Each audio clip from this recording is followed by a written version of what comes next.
Welcome to new TV Telugu. Congress party senior నేత లోక్సభలో ప్రతిపక్ష నాయకుడు రాహుల్ గాంధీ కేంద్ర ప్రభుత్వంపై తీవ్ర విమర్శలు చేశారు. ఆపరేషన్ సింధూర్ పేరుతో ఉగ్రవాద స్థావరాలపై దాడికి ముందు పాకిస్తాన్ కు సమాచారం అందించడం నేరమని ఆయన ఆరోపించారు. ఈ చర్యకు ఎవరు అధికారం ఇచ్చారని ఆయన ప్రభుత్వాన్ని ప్రశ్నించారు.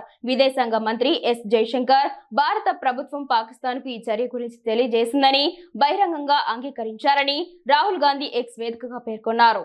ఈ నిర్ణయం వల్ల భారత వైమానిక దళం ఎన్ని విమానాలను నష్టపోయిందో అని ఆయన నిలదీశారు. మన దాడి ప్రారంభంలోనే పాకిస్తాన్ కు సమాచారం ఇవ్వటం ఒక నేరం. కేంద్ర ప్రభుత్వం అలా చేసిందని విదేశాంగ మంత్రి బహిరంగంగానే ఒప్పుకున్నారు.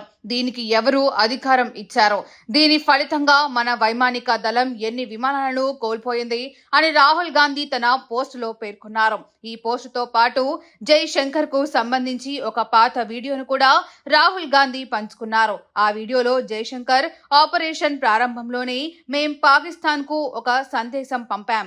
మేము ఉగ్రవాద స్థావరాలపై దాడి చేస్తున్నాం, మీ సైన్యంపై కాదు అని చెప్పాం. కాబట్టి ఈ ప్రక్రియలో జోక్యం చేసుకోకుండా దూరంగా ఉండే అవకాశం సైన్యానికి ఉంది. వాళ్ళు ఆ మంచి సూచనను పట్టించుకోలేదు అని చెప్పినట్లుగా ఉంది. అయితే ఆపరేషన్ సింధూర్ కు ముందు భారత్ పాకిస్తాన్ కు సమాచారం ఇచ్చిందని జైశంకర్ చెప్పారన్న వాదనలను ప్రెస్ ఇన్ఫర్మేషన్ బ్యూరో తోసిపుచ్చింది. పిఐసి ఫ్యాక్ట్ చెక్ విభాగం ఎక్స్ లో చేసిన ఒక పోస్టులో మంత్రి అలాంటి వ్యాఖ్యలు చేయలేదని, ఆయన మాటలను తప్పుగా ఉటంకిస్తున్నారని స్పష్టం చేసింది.